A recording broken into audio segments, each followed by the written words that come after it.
여러분 안녕하십니까? 박상규입니다. 의사들의 현장 이탈에 따른 의료 비상사태에 대비해 정부가 예비비 1285억 원을 긴급 투입하기로 했습니다. 의협 지도부에 대한 경찰의 소환 조사도 시작됐습니다. 니키 헤일리 후보가 중도 사퇴를 결정했습니다. 미국 대선은 이제 바이든과 트럼프의 재대결로 치러지게 됐는데요.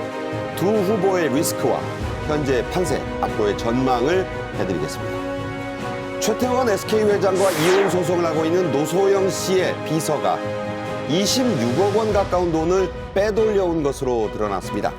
누구나 당할 수 있다는 측근 범죄를 집중 분석해드리겠습니다. 먼저 정호김 전 국회의원, 김열수 한국군사문제연구원 안보전략실장과 함께 말씀 나누겠습니다. 어서 오십시오. 안녕하세요. 안녕하십니까. 네. 의협 간부가 처음으로 경찰에 소환이 됐습니다. 주수호 의협 비상대책위원회 언론홍보위원장이 경찰에 출석을 했는데요. 이에 앞서 여러 주장들을 기자 앞에서 했습니다. 자, 어떻게 들으셨습니까? 많은 주장을 했는데 사실 우리에게 주수호 위원장은 굉장히 낯익은 이름이잖아요. 그런데 지금 그 의사들의 이런 행동은 타의에 의한 것이 아니라 자발적인 포기다. 그런데도 불구하고 집단 이기주의 그리고 밥그릇 싸움으로 치부되고 있다. 그러면서 대화를 위해서는 정부가 고집을 꺾어야 한다면서 많은 얘기를 했습니다. 네. 그런데 이제 이 의료라는 것이 사실은 공공선 중에 최고의 공공선 아니에요? 지금 이런 상황 때문에 일반 사람들은 혹시라도 아플까 봐 지금 걱정하는 상황인데 네. 양쪽이 어떤 그런 그 대화라든지 타협 없이 이렇게 강대강 대치로 나가는 정국에 대해서 굉장히 공분하는 국민들이 많을 것 같은데요. 이 지금 주소 위원장이 또 어떤 얘기를 하냐면은 가짜 뉴스와 허위 선동에 맞서 싸운다 이렇게 말하면서 네. 비폭력, 무저항, 자발적 포기라고 명명하고 있습니다. 그러니까 자발적으로 포기를 한다 그러는데 애초에 의사들이 필수 의료와 관련해서 사람이 너무 부족해서 과로에 시달린다 그랬지 않았습니까? 그랬죠. 그런데 지금 의대생 정원을 늘린다라는 것에 대해서 이렇게 반발하는 것이 좀 앞뒤 모순인 것 같은 부분이 있는 데다가 사실 또 어떻게 보면 정부 측에서도 의사들이 타협할 수 있는 어떤 명예로운 출구를 한번 제시하는 것이 어떨까. 수가 문제라든지 의사 정원 문제와 관련해서는 느리는 것에 대해서 반발하는 거는 의사들이 자칫 의료 이기주의로 몰릴 수 있습니다. 네. 그렇기 때문에 이제는 좀 이렇게 정치적인 발언보다는 실질적인 대안을 강구하는 모습에서 진정성을 찾을 수 있지 않을까라는 생각이 들어요. 네. 자, 하지만 윤석열 대통령은 어제 국무회의를 주재한 자리에서 의사들의 집단 행동에는 엄중하게 대응하겠다는 입장을 거듭 확인했습니다. 직접 들어보시죠. 의사들의 집단 행동은 스스로 책무를 져버리는 일이며 자유주의와 법치주의의 근간을 흔드는 것입니다. 국민의 생명을 볼모로 하는 불법적인 집단 행동에는 법과 원칙에 따라 엄중히 대응할 수밖에 없습니다. 정부의 조치는 의사들의 자유와 권리를 억압하는 것이 아니라 헌법에 따른 국가의 책무와 국민의 생명권을 지키는 것입니다. 네, 들으신 대로 윤 대통령은 의사들의 집단 행동은 불법이다. 또 자유와 법치주의의 근간을 흔드는 것이라고 했네요. 자, 이 부분에 대해서 또 헌법 얘기를 또 했습니다. 국가의 책무란 얘기도 했고. 네, 왜냐하면 조금 전에도 말씀드렸듯이 의사들이 그 히포크라테스 정신을 얼마나 강조합니까? 그런데 이제 어떻게 보면은 아주 극단적으로 생각해 보면은 환자들을 지금 인질로 삼은 것 같다라는 생각을 하는 환자 가족들도 굉장히 많을 것 같아요. 네. 특히 지금 오늘 내일 굉장히 그 의료 그 치료가 아주 불가피하고 절박한 사람들 입장에서는 지금 이 상황이 얼마나 견디기 힘든 고난이겠습니까? 이제 네네. 그런 차원에서 아마 그 집단 행동에 대해서 대통령이 문제를 제기한 것이라고 보는데요. 그런데 이제 정부로서는 헌법에 따른 그런 그 국가의 책무 그리고 국민 생명권 지키는 게 맞는데 아마 이제 의료인 입장에서는 자신들을 너무 그 뭐라 그럴까 헌법을 위반한 범죄자로 몬다라는 것에 대한 분노와 저항에다가 지금 현재 매해 3,000명의 입학생이 있는데 이걸 2,000명으로 증원한다라는 것에 대한 이게 합리적인 그 결론이냐에 대한 문제 제기를 하는 것 같거든요.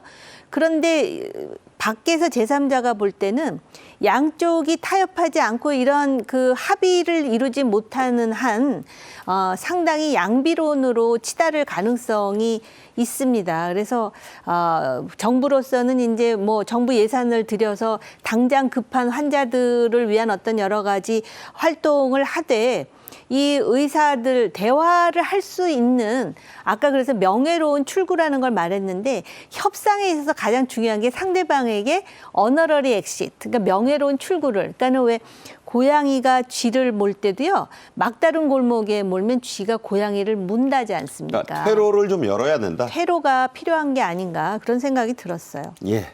자, 이어서 윤 대통령은 날로 커져가고 있는 의료 공백 또 이에 따른 혼란을 좀 최소화하기 위해서 예비비 투입을 전격 결정했습니다. 역시 직접 들어보시죠.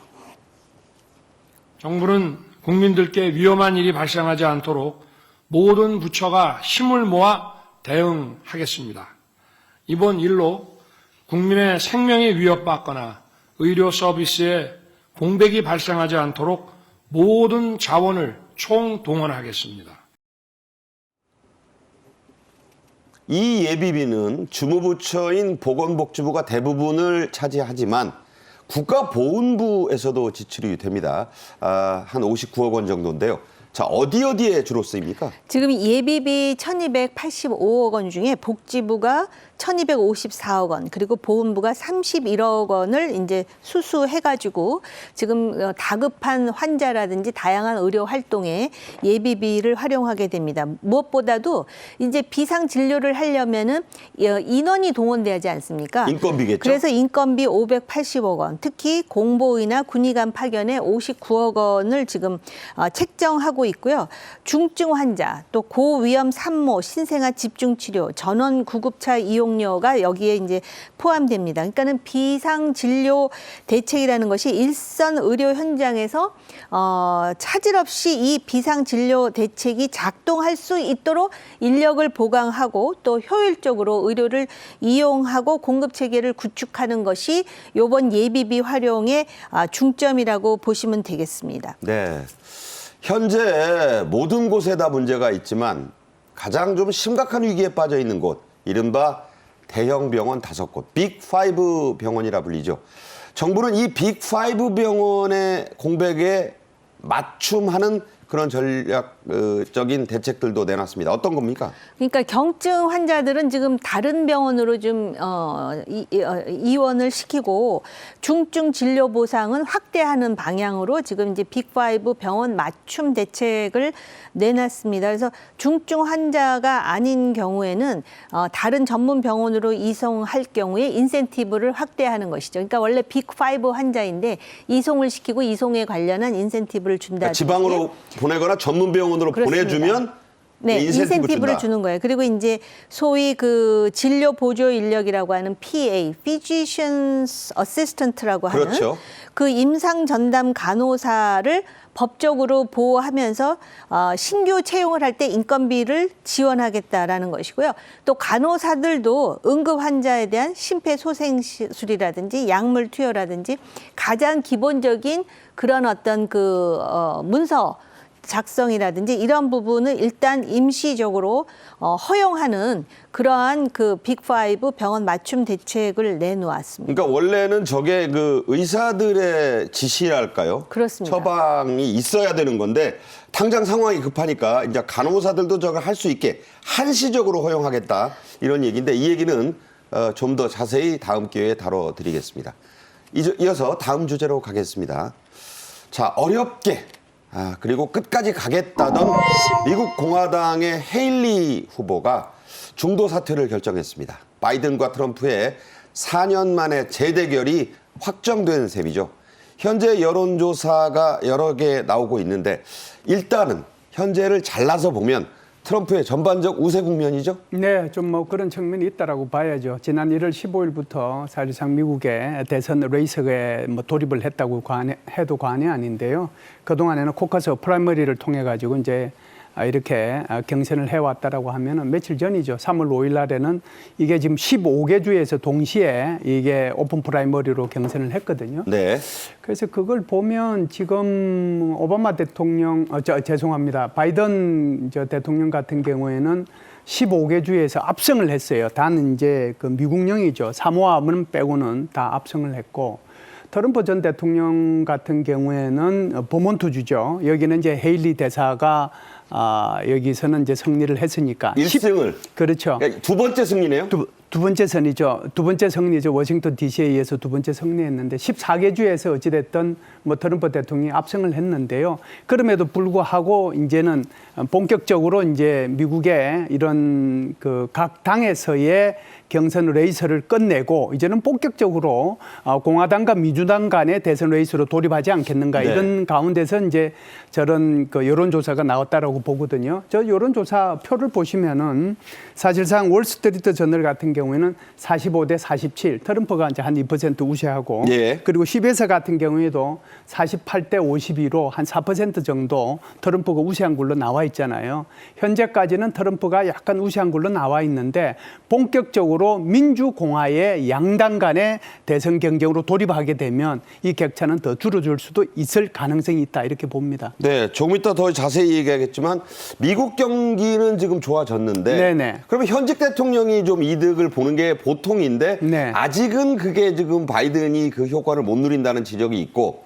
트럼프가 91개 혐의로 지금 기소돼서 재판을 받고 있고 또 벌금을 6천억 원인가를 내라는 판결을 받아서 돈 문제도 좀 부자인데 워낙 벌금을 많이 맞았다. 이런 것들도 지금 변수가 되고 있죠? 그렇죠. 이제 제일 큰 게 지금 말씀하신 것처럼 바이든 대통령 같은 경우에는 미국의 경제가 뭐 호황이잖아요. GDP 면에서도 호황이고 지금 실업률은 뭐 거의 역대 사상 최저로 지금 낮아져 있는 그런 상황인데 단지 인플레이션이 조금 문제가 되는 거죠. 그럼에도 불구하고 여기에 대한 체감을 국민들께서 잘 못하고 있다라고 하는 것이 아마 바이든의 불만이라면 불만일 수 있어요. 그런데 트럼프 같은 경우는 지금 말씀하신 것처럼 사법 리스크가 굉장히 크단 말이죠. 네. 우리는 흔히 3월 5일 슈퍼 투스데이 이거 하기 전 하루 전날 대법원에서 판결 내린 게 트럼프한테 아주 유리하게 작용을 했다 이렇게 얘기하잖아요. 그 말의 의미는 트럼프 대통령이 대선 대통령으로서의 자격이 있느냐 없느냐 그것만 판단한 거지 사개 혐의 91개에 대해서는 전혀 없단 말이죠. 정말 그 숨가 봐요. 리스트가 한 5, 6장 되더라고요. 그래서 그걸 보면 2020년 대선 불복 있죠. 1월 6일 날 의회 침입한 거에 대한 난입한 것에 대한 책임 문제가 이제 우선 하나가 있고요. 두 번째는 2020년이죠. 조지아주의 그 국무부 장관한테 전화해가지고 이거 뒤집으라라고 네. 지시한 게 또 하나 있고요. 그렇죠. 세 번째는 성추문 입막음 한 거에 대한 돈 지급한 거 이 문제가 또 하나 그거 있고요. 벌금이 1,100억 원 나왔어요. 그렇죠. 네 번째가 이제 백악관 기밀문서 유출 혐의가 있는데 이 큰 네 가지지만 이걸 하나로 나누면은 91개의 혐의가 있는 거예요. 네. 그렇기 때문에 아마 그 헤일리 대사도 이번에 이제 대패를 하고 또 선거 유세를 중단한다고 하면서도 트럼프 지지하겠다 소리는 안 한 이유가 트럼프 대통령이 이런 여러 가지 혐의가 앞으로도 문제가 될 수 있고 미국을 위해서도 그렇게 바람직한 것은 아니다라는 그런 차원에서 아직 지지 선언을 안 한 것으로 그렇게 보입니다. 네. 자, 미국은 넓은 나라고 인구도 많고 또 51개 주가 있지만 본선의 판세를 좌지우지하는 건 이른바 스윙 스테이트, 왔다 갔다 하는 주란 뜻입니다. 그렇게 불리는 13개, 그중에서도 7개 경합주, 아주 치열하다는 얘기입니다. 그 표심이에요. 지금 여론조사는 어떻습니까? 예, 7개 경합주가 이제 문제가 되는데 미국은 우리나라의 선거하고 달라서 성자 독식이잖아요. 한 표만 더 이겨도 한 표라도 가볍죠. 이제 더 많으면 그 주의 모든 선거인단을 다 확보하는 그런 제도이기 때문에 굉장히 중요하죠. 그렇기 때문에 예를 들어서 이제 미국의 민주당 같은 경우는 캘리포니아 주나 뭐 뉴욕 같은 경우는 이거는 완전히 그 집토끼거든요. 이거는 손을 될 필요가 없어요. 파란 주죠, 그렇죠. 한마디로. 그리고 이제 중부 대평원지대, 그러니까 대평야지대 같은 경우는 이거는 뭐 완전히 빨간 주. 그렇죠. 공화당이기 때문에 여기는 손댈 필요가 없어요. 그렇기 때문에 지금 말씀하신 것처럼 7개 주가 문제인데 왼쪽 서부에 저 2개 주 그리고 네바다, 애리조나. 중서부 주에 이제 5개 주잖아요. 자, 5대5 근처에 있는 주들이요. 그렇죠. 네. 그래서 총 이제 7개 주가 이제 문제가 되는데 저 7개 주에서 이제 어떻게 판세가 되느냐 하는 것이 중요한 거잖아요. 그래서 저 여론조사 했어요. 여론조사 결과가 이제 중요한데 저 여론조사 해보니까 지금 한 2%에서 많은 건 한 6% 정도 차이가 나거든요. 그러면은 저것이 평균으로 따지면은 어떻게 되느냐? 저 평균으로 따졌을 때 공화당이 민주당보다 5% 정도 더 많아요. 그러면 한 달 전에도 똑같이 저 여론조사 했거든요. 저 7개 주에 네네. 대해서 그때는 어땠느냐? 그때는 6%였어요. 좀 그러면은 좁아진 건가요? 1%가 줄어들었다는 거잖아요. 바이든 행정부는 그러니까 바이든의 민주당은 여기에 지금 희망을 걸고 있다 이렇게 볼 수가 있죠. 자, 늙었다라는 부분에서 보면 그렇죠. 바이든은 올해 81살, 트럼프는 77살이에요. 그러니까 이걸 너 젊었다 늙었다 하긴 그런데 여론을 물어보면 82%는 81세 바이든은 늙었다고 하면서 77살 트럼프가 늙었다고 하는 사람은 50%가 안 돼요. 이건 어떻게 봐야 됩니까? 평상시에 이제 언행이라든지 그렇자면 움직이는 행동들을 보면서 아마 유권자들이 그렇게 판단을 하는 것 같습니다. 그러니까 이제 객관적으로 보면 사실상 나이는 몇 살밖에 차이는 안 나는데 바이든 대통령이 훨씬 늙어 보이고 트럼프 대통령 전 대통령 같은 경우는 굉장히 활기차게 말을 하고 행동을 하고 움직이고 그러잖아요. 빨간 모자 쓰고 다니고요. 그렇죠. 그렇기 때문에 아마 이제 그렇게 인식을 하지 않는가 이렇게 보입니다. 네, 이 부분도 관전 포인트입니다. 자, 트럼프에게는 사법 리스크 말고도 부담스러운 악재가 많죠. 그 가운데 하나, 미국의 아이유, 아이유보다 훨씬 더 슈퍼스타예요. 이 슈퍼스타 테일러 스위프트가 정치적인 발언을 시작했습니다. 이 스위프트는 4년 전에는 바이든을 공개 지지했었던 사람이죠? 네, 민주당원인 것 같습니다. 이 테일러 스위프트라는 가수를 익숙해하는 젊은 세대들도 있을 것이고 가수인데 키가 엄청 크고 얼뜻 보면은 키 큰 이효리 같이 생겼는데 아, 그렇네요. 네, 인기는 거의 우리나라의 이명웅. 예를 든다면은 가수 이명웅 씨가 이번 총선에서 누구를 지지한다 그러면 그 영향력이 있을 거예요. 어마어마하겠죠. 근데 미국은 나라를 쉬운 개를 합쳐놓은 것 같은 그런 사이즈 아닙니까? 그런 상황에서 이 테일러 스위프트가 소위 SNS의 그 팬이 지금 뭐 2억 8천 막 이렇게 얘기하는데 한 3억 명 몰고 다니죠. 근데 미국 인구가 3억 4천 아니에요. 그러니까 네. 아마 전 세계적인 인구를 다 이제 합쳐서 인기가 팔로워가 2억 8천 명이다 이렇게 얘기를 하는 것 같은데 아직까지는 공개적으로 4년 전에는 바이든을 지지했어요. 그래서 바이든의 비밀 요원 아니야 뭐 이런 말까지 들었는데 워낙 인기가 많다 보니까 미국에 이렇게 대선을 하면은 연예인들 중에 공화당 지지하는 사람 또 민주당 지지하는 연예인들 많지 않습니까? 그렇죠. 심지어 아놀드 슈왈츠네거는 아예 정치인으로 또 등극하기도 했고요. 그랬는데 워낙 인기가 많다 보니까 4년 전에 바이든 승리에 상당히 영향을 미쳤다라고 생각을 하는 것 같아요. 근데 지금까지는 바이든을 지지한다는 말을 공개적으로 하진 않았지만 슈퍼 튜스데이에 그 투표하라라고 투표 독려를 하기는 했었습니다. 네네. 그래서 과연 이제 바이든의 손을 요번에 들어주느냐의 여부에 따라서 요번 선거가 아직까지는 지금 뭐 트럼프가 우세라 그러지만 오차 범위 내에 아닙니까? 그리고 그 아까 말씀하신 사법 리스크에 벌금 리스크에 뭐가 터져 나올지 모르고 바이든 역시 저 나이 때문에 또 어떤 상황이 벌어질지 모르는데 이 연예인의 한마디가 이렇게 중요하다는 걸 보면은 이게 민주주의의 한계일 수도 있고 네. 미국의 대중민주주의의 한 단면을 또 보는 것 같아서 저거를 참 그 하나의 현상이라고 봐야 될지 씁쓸해야 될지 잘 모르겠습니다. 네, 말씀하신 대로 미국 역대 가장 어려운 난감한 대선이다 이런 말이 지금 나오고 있어요. 테일러 스위프트는 어느 정도 슈퍼스타냐면 지금 싱가포르에서 6번 공연하는데 엄청난 돈을 싱가포르 총리가 썼습니다. 그런데 비난 대신에 그 10배의 돈을 벌어온다는 얘기를 지금 하고 있어요. 우리나라에서도 많은 사람들이 가고 동남아 인근에서 지금 관광객들이 싱가포르로 몰려들고 있습니다. 이른바 스위프트 노믹스, 테일러 스위프트 플러스 경제 이런 말이 나올 정도인데 그야말로 대단하죠?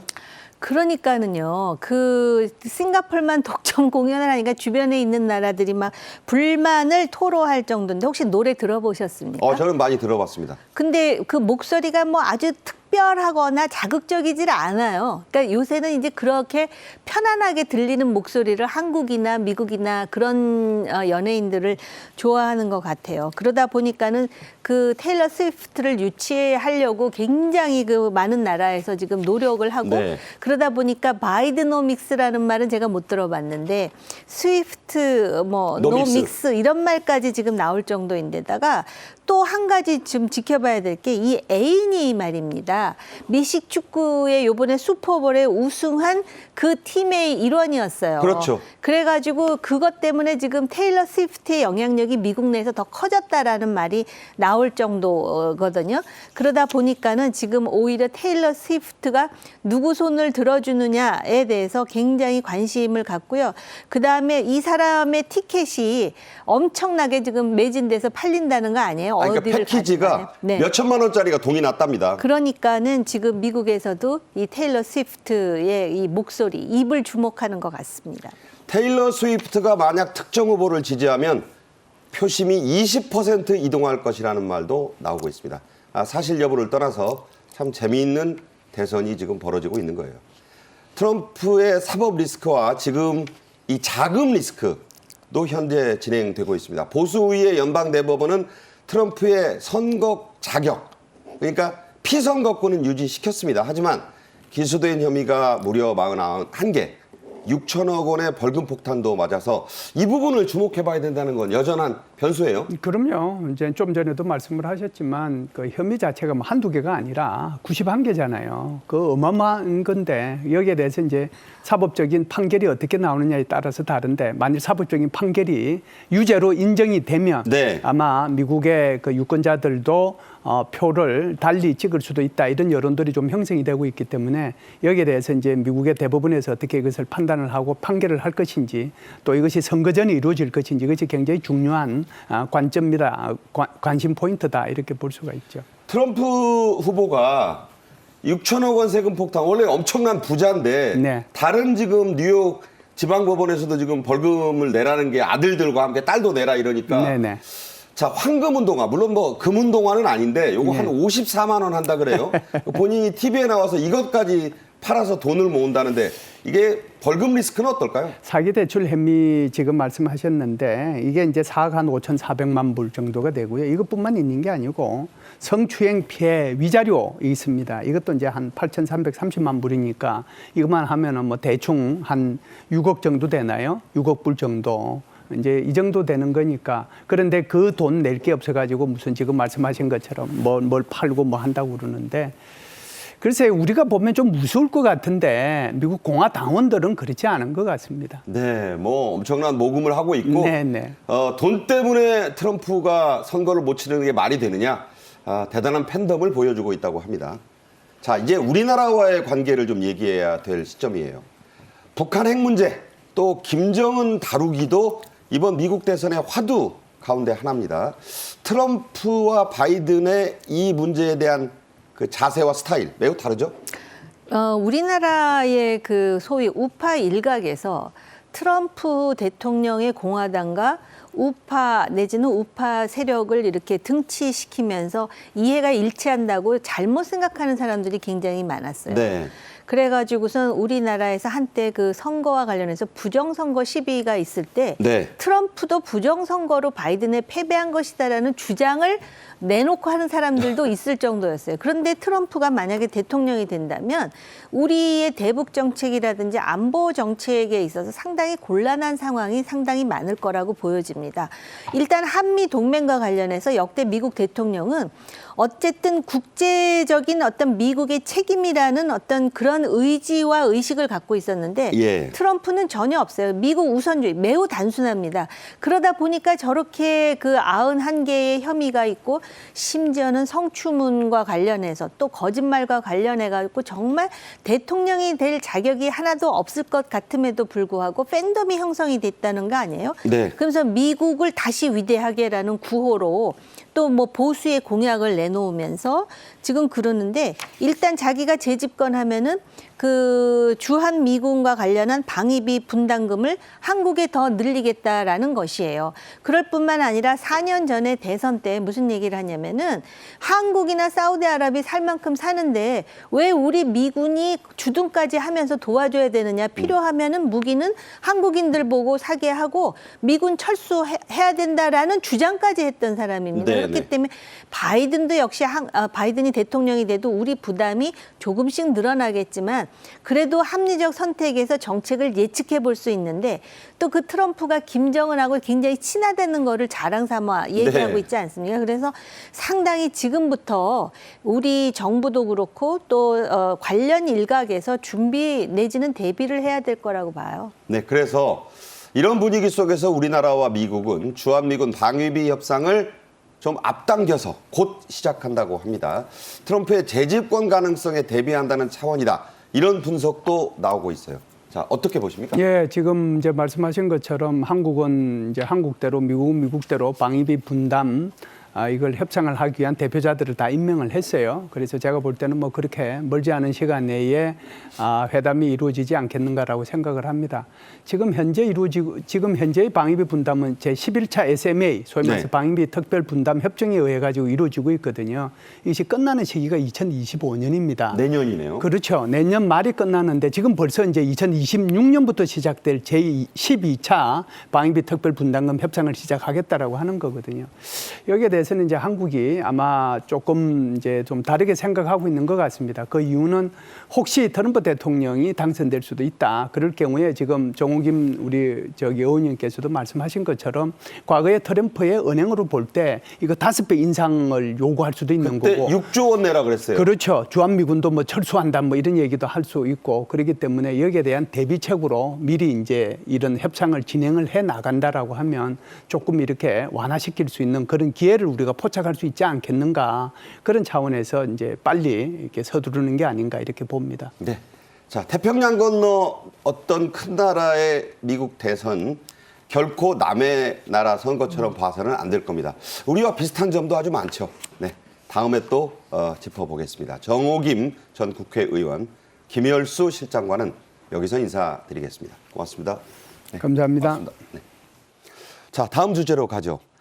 노태우 전 대통령의 딸이자 최태원 SK 회장의 부인인 노소영 씨가 모든 걸 맡겼던 비서에게 수십억 원의 횡령과 사기를 당했습니다. 누구나 당할 수 있다는 이 측근 범죄를 집중 분석해드리겠습니다. 먼저 영상으로 보시죠.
네, 이번 주제는 백기종 동국대 법무대학원 지도교수와 함께 하겠습니다. 어서 오십시오. 네, 안녕하십니까.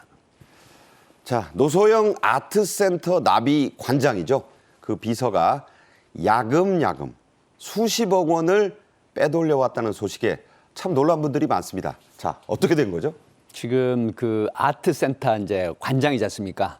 최태원 그 회장 그 부인이었죠. 노태우 전 대통령의 따님이시도 했는데. 지금도 법적은 부인이긴 합니다. 그렇죠. 지금 이혼 소송 중이긴 한데 이 비서로 이제 입사를 한 비서 역할을 하는 사람이 노소영 관장 몰래 굉장히 많은 돈을 빼달렸습니다. 그러니까 이제 2019년부터라고 돼 있는데 그 이전부터 그 야금야금 돈을 빼돌렸는데 예를 들어서 잔심부름이라든가 또 비서 역할을 하는 수행 역할을 하는 거기 때문에 뭐 모든 그런 형태로 이제 심부름을 시키니까 인감 도장, 신분증 사본 이런 걸 다 맡겼잖아요. 이런 형태이기 때문에 이걸 이용해서 사무소에 이조를 합니다. 그렇게 돼가지고 뭐 한 달에 최대 4, 5천만 원씩 이런 식으로 처음에는 몇십만 원. 네, 시작했다고 처음에는 뭐 100만 원, 200만 원씩 빼돌렸던 거죠. 그래서 이렇게 이제 간이 부어버린 거죠. 결국은 20여 원이 넘는 돈을 빼돌렸는데 이 사실이 이제 노 관장이 알게 되면서 고소를 하게 된 거죠. 네. 자, 이 한 번은 많게는 뭐 4, 5천만 원까지 이제 대담하게 빼돌렸는데 당사자인 노 관장은 그야말로 까맣게 몰랐다고 합니다. 그런 일이 대체 어떻게 가능한 겁니다? 네, 이제 소위 말하는 비서가 그 재무 담당하는 직원에게 어떤 형태로 얘기를 하냐면 예를 들어서 평소에 이 노소영 관장이 얘기하는 문자 메시지 그 소위 말하면 프레임 같은 형식을 따서 흉내를 내는 겁니다. 그러면서 이제 상여금 5억 원을 입금을 해라라고 하는데 또 이제 문자 내용은 어떤 거냐면 지금 빈 털터리가 됐다. 그래서 소송 자금이 필요하니 하니까 평소에 내부자만 아는 이런 내용과 그리고 이런 어떤 그 형태, 형식을 빌린 문자 메시지에 깜빡 쏟게 된 거죠. 이제 그렇게 했는데 또 하나는 어떤 거냐면 노소영 관장의 세컨폰이 있다. 이 번호를 알려줄 테니까 네네. 이 번호로 전화가 오면 저장을 해놨다가 업무 지시를 받아라. 이런 형태죠. 그러니까 자기가 대포폰을 하나 만들어서 그렇죠. 그 폰을 그 그게 마치 재무직원에게 노소영 관장의 세컨폰인 것처럼. 이거 저 관장님 세컨폰이니까 그렇죠. 입력해 두세요. 네. 이렇게 얘기했다는 거예요. 네, 그래서 이제 5억 원의 상여금을 보낸 이후에 세금 문제가 2억 상당의 세금 문제가 돌출이 되니까 이걸 노소영 관장님에게 보고를 해서 이 결정을 받아야 되겠다 이러니까 하지 마라. 이렇게 말리는 거죠. 네. 그런데 아무래도 계속 제지를 하는 부분이 이상하니까 결국 노소영 관장에게 작년 12월 달에 직접 보고를 하니까 밝혀지게 된 그런 내용이죠. 자, 그래서 이게 보면은요, 이 비서가 노 관장의 말투, 그러니까 이제 그 문자의 그 말투를 평소에 그대로 쓰던 흉내를 내서 이게 마치 사기 무슨 각본, 뭐 드라마나 영화에 나오는 것처럼 매우 정교했어요, 내용이. 그렇습니다. 이제 앞에 제가 말씀을 드렸지만 소위 아트센터 관장 내부에서 직원들만 아는 이런 것들을 이제 문자 메시지에 넣어버린 거죠. 이런 형태고 그다음에 이제 또 다른 형태가 있어요. 예를 들어서 이제 신분증 사본이 필요할 거 아닙니까? 대외적으로. 그리고 본인이 직접 어떤 일을 못하니까 그런 부분들, 인감 도장 이런 걸 해가지고 예금 총거소라든가 뭐 이런 걸 직접 사무소를 이조를 하게 되죠. 이렇게 돼가지고 소위 말하면 예금에서 이제 인출을 하는 이런 형태. 이런 걸 반복을 하면서 상당히 치밀하게 했음에도 불구하고 결국은 이 노소영 관장은 전혀 몰랐던 걸 그 재무담당 직원이 세금 문제로 이상하게 생각을 하고 결국 보고하는 바람에 노소영 관장이 깜짝 놀란 게 뭐냐면 그 5억 원의 상여금만 횡령을 한 걸로 알았는데 네. 직접 이상해서 은행에 가서 확인을 해보니까 무려 20억 원이 26억 원 상당이죠. 아예 대출을. 네. 이거를 이제 노소영 관장이 직접 하는 것처럼 하는데 또 하나는 뭐냐면 심지어 OPT 카드를 발급받아가지고 이 직접 본인이 인출하는 이런 형태까지 이르러서 정말 깜짝 놀랐다고 해요. 노 관장이. 그러니까 금융 공간에서는 노소영 관장으로 살았던 거예요, 이 비서가. 그렇죠. 본인이 노소영 관장이라는 실제로는 비서 역할을 하면서 노소영 관장이 일거수일투족이라든가 그다음에 필요한 어떤 행정 절차라든가 이런 신분증 사본이라든가 계좌라든가 이건 모두 통장 관리를 했던 거죠. 네. 이걸 기하로 그 26억이란 돈을 횡령 착복을 하게 된 거죠. 네. 자, 이 비서는 지금 이제 경찰의 수사를 받고 있습니다. 혐의가 어떤 건지 궁금한데요. 어떤 혐의가 적용? 지금 이 비서 같은 역할은 이제 첫 번째가 뭐냐면 특정 경제범죄 가중처벌법, 소위 말하면 5억 이상 50억 미만은 3년 이상 유기징역인데 우리 이제 박상규 앵커께서 아시지만 만약에 무기징역 3년 이상 유기징역이면 어떤 형태입니까? 최대는 40년에서 50년형까지 살 수 있다라는 거죠. 그렇죠. 예. 네. 이런 거기 때문에 3년 이상 유기징역인데 이 부분에 대해서 처벌을 받고 또 하나는 이제 사문서 이조 사문서 행사입니다. 이 부분도 5년 이하의 징역에 처해진다. 그래서 경합죄로 처벌을 하게 되면은 적어도 이게 이제 변제가 안 되는 부분이 있다라고 하면 적어도 대법원 양형위원회에서 권고하는 사항 3년에서 4년 정도는 살 수 있다. 징역형을. 이렇게 볼 수가 있겠습니다. 자, 쟁점이 중요한 게 하나 있는데 이 비서 경찰에서 내가 돈 빼돌린 거는 인정한다. 그러면 당신 어디다 썼어? 이러니까 그거는 죽어도 얘기를 지금 안 하고 있다는 거예요. 네. 그래서 노소영 관장이 이거 분명 공범이 있다라고 얘기합니다. 자, 수사 전문가로서 어떻게 보십니까? 맞습니다. 지금 26억이란 돈을 이제 빼돌렸잖아요. 그런데 이 돈에 대한 출처를 함구하고 있죠. 그리고 치밀하게 했던 이런 부분들로 봐서는 분명히 이 재산 빼돌린 돈에 대한 은닉도 있지만 또 공모 관계가 분명히 있을 거라 이제 이런 얘기거든요.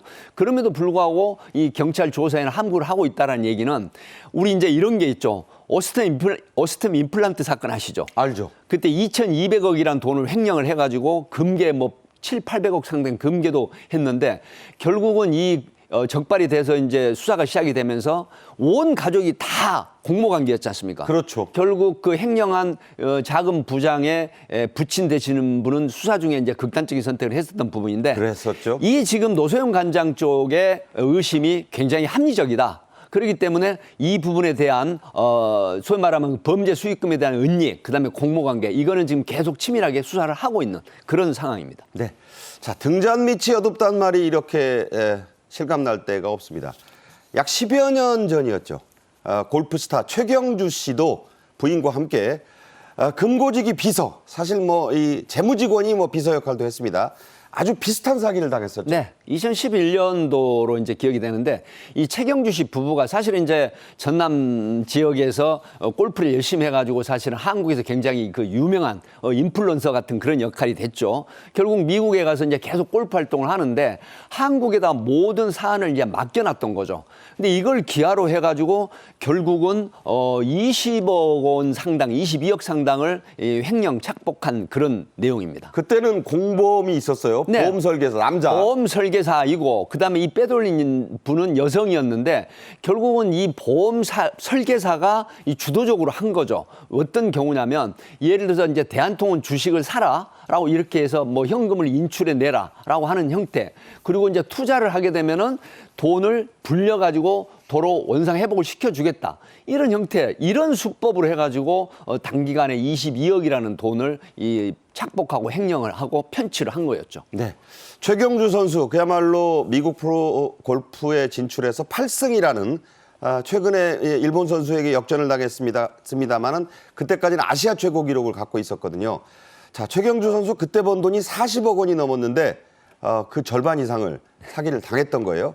자, 결국 최경주 선수 사건 마무리는 어떻게 됐습니까? 마무리가 이렇게 됐습니다. 결국은 이제 이 발각이 어떻게 됐냐면 보험 부부가 가입된 최경주 씨 부부가 가입된 보험 해약을 이제 6건을 다 합니다.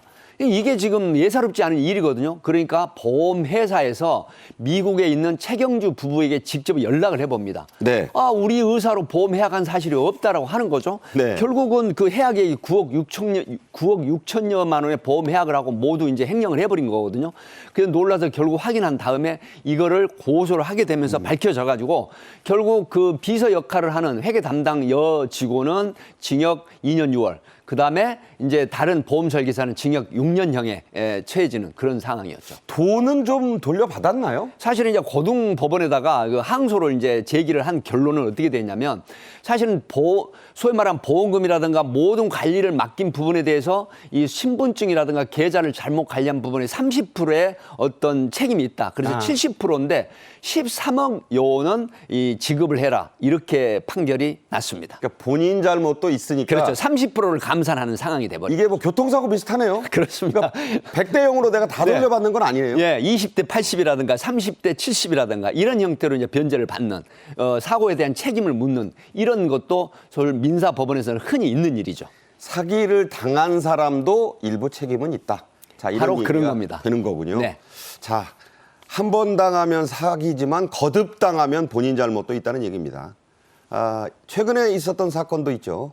친형과 형수에게 수십 년간 모든 걸, 특히 돈 관리를 맡겼다가 현재 형사 민사 소송을 함께 진행하고 있는 사람, 바로 유명 개그맨 박수홍 씨인데 이것도 비슷한 사례 아닙니까? 그렇습니다.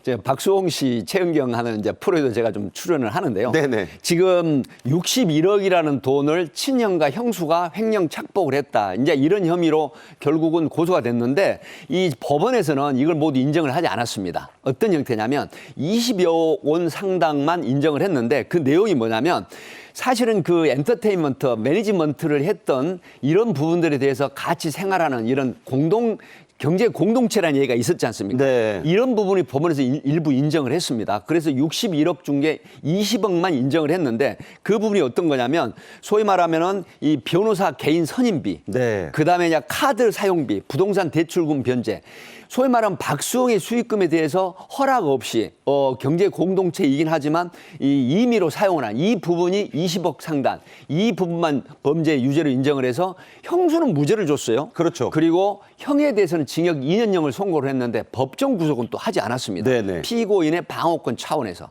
그러니까 형은 나는 아직 이 싸움 그칠 생각이 없다. 그렇습니다. 형제 관계가 그게 파탄난 네. 대표적인 사례입니다. 자, 다른 유명인들도 있습니다. 블랙핑크의 리사 씨, 또 방송인 김종민 씨, 격투기 선수 출신의 추성훈 씨도 측근에게, 특히 매니저에게 사기를 당했는데 경위가 아주 비슷비슷하죠? 그렇습니다. 이제 측근을 신뢰를 하는 게 정상인데 대부분의 그 범죄 피해는 측근들로부터 바로 되는 상황이거든요. 추성훈 씨 같은 경우는 6년간 파이트머니, 정말 저도 이제 추성훈 선수를 좀 좋아하는 편이었는데 최근에 KO를 당했죠. 뭐 네. 나이가 있어가지고. 근데 결국 6년간 친형처럼 사귀던 분에게 6년간의 파이트머니를 모두 관리를 맡겼는데 아니 돈이 필요하고 또 그 돈을 모은 이유는 어머니에게 집을 사주겠다라고 하는 내심의 어떤 작정이 있었던가 보죠. 그 오사카 사셨던 분. 네, 그런데 결국 확인을 해보니까 돈이 통장에 20만 원밖에 없다. 얼마나 황당했겠습니까? 그러니까요. 예, 그런 부분에 피해를 당했던 부분이 있고, 뭐 블랙핑크 리사라고 이제 있죠. 아이 모르면 한참이죠. 지금 이 가수도 사실은 10억 상당의 피해를 봤던 이런 부분들이고 김종민 씨 참 어수룩하게 하면서 캐릭터가 많은 사람들로부터 똑똑한 분이에요. 그렇습니다. 어수룩하다니요. 네네. 이런 부분인데 대부분 측근들로부터 믿고 맡겼던 부분들을 횡령이라든가 배임 형태로 착복을 당하는 그런 피해를 입었던 거죠. 자, 이 프로그램 보시면서 저런 유명인들이나 당하지 하는 시청자분들도 계실 텐데 그런 거 절대 아닙니다. 노인분, 또 장애가 이런저런 형태로 있는 분들, 그냥 일반인들도 언제든지 당할 수 있지 않습니까? 그렇습니다. 특히 이제 지적장애의 요소 같은 경우에는 너를 도와준다. 너의 돈 관리를 통장을 내가 하겠다라고 하거든요. 그렇게 해놓고 결국 은행에 같이 갑니다. 그러니까 지적장애인 요소이기 때문에 은행에 가서 결국은 본인들이 모두 그 돈을 갈취를 해버리는 이런 형태가 또 있고 또 80대 되는 어르신들을 모시고 가고 또 치매 초기 증상이라든가 이런 분들이 인지 능력이 굉장히 상실돼 있거든요. 이런 분들 속여가지고 소위 말하면은 가로채는 형태 이제 이렇게 되는 부분도 있는데 그러니까 치매 이모의 아파트를 가로챈 네, 그런 조카. 경우도 있었고 굉장히 사례가 많습니다. 90대 친모의 기초요양수급비를 가져간 친딸. 그렇습니다. 그러니까 이제 돈이 뭔지는 모르지만 혈육지간에 또 형제간에 또 부모 자식 간에도 이 돈 때문에 범죄를 저지르는 이런 형태가 비일비재하기 때문에 정말로 돈을 맡기는 이런 부분들이 있어서는 이 가족도 신뢰를 안 할 수는 없지만은 적어도 공동체적인 입장에서 뭐 지자체의 도움을 받는다라든가 독거노인이라든가 지적장애인이라든가 이런 또 연로하신 분들 이런 분들은 이 사회 그 안전 시스템에 대한 그런 보호도 좀 받을 필요가 있다는 생각이 듭니다. 네. 자, 아까도 들으셨지만요. 사건이 터진 뒤에는 이미 늦습니다. 돈을 돌려받는다 한들 소송을 해야 되고 소송비 들어가고 시간도 많이 걸립니다. 그리고 100% 못 받아요. 따라서 예방이 최선인데 자, 어떻게 해야 이런 측근 범죄, 측근 사기를 예방을 할 수 있을까요? 이게 사실 지금 그 어찌됐든 이제 계좌라든가 통장이라든가 이런 부분들이 있지 않습니까? 하기 때문에 이런 부분들은 특히 비밀번호, 소위 말하면 내가 인출을 할 때 비밀번호를 이제 하잖아요. 이런 비밀번호는 그 이용자 비밀번호. 그렇습니다. 이런 번호는 뭐 한 달에 한 번씩이라든가 이 부정기적으로 바꿀 필요가 이제 있다라고 하는 부분이죠. 그리고 이제 특히 제가 많은 사건을 보면은 내가 현금이라든가 돈을 가지고 있다라고 하는 부분을 주변에 밝힐 필요가 없다라고 하는 부분입니다. 네. 현재 있을 때 보면은 그런 어떤 믿고 자랑삼하는 게 나중에 극단적인 강력 사건까지 발생하는 경우가 있습니다. 돈 자랑, 자식 자랑하지 마라 그렇습니다. 이거죠. 근데 이게 소위 말하면 범죄 심리를 유발하는 형태가 되기 때문에 결코 돈 자랑은 안 하는 게 좋다라고 하는 측면이기 때문에 본인이 스스로 조심하는 측면 이런 부분들이 범죄 예방에 상당히 필요하다 이렇게 봅니다. 그리고 몇백 원, 몇천 원 든다고 아끼지 말아야 할 게 또 있지 않습니까? 네. 실시간으로 거래 내역 알려주는 서비스. 네. 그거 아끼지 말고. 바로 그렇습니다. 네. 이제 내가 만약에 카드를 도난을 당했거나 다른 사람이 인출을 할 때 어떤 형태가 있냐면 소위 알림, 그 서비스 이걸 가입을 해서 나도 모르게 인출이 되는 상태를 내가 그 정보를 알게 되면서 범죄 방지를 하거나 또 빨리 더 큰 피해가 오기 전에 막을 수 있는 이런 형태도 이용을 하면 좋을 것 같습니다. 네. 자, 앞서도 잠깐 말씀드렸습니다. 등잔 밑이, 요새 등잔 안 쓰지만요. 등잔 밑이 가장 어둡습니다. 그 속담 다시 한번 되새길 필요가 있겠습니다. 백기종 동국대 법무대학원 지도교수와 함께 사건 분석했습니다. 자, 정책엔 이슈 오늘 순서는 여기서 마치겠습니다. 내일 낮 12시에 알찬 또 핫한 소식으로 다시 찾아뵙겠습니다. 오늘도 시청해 주셔서 고맙습니다. 고맙습니다. 네.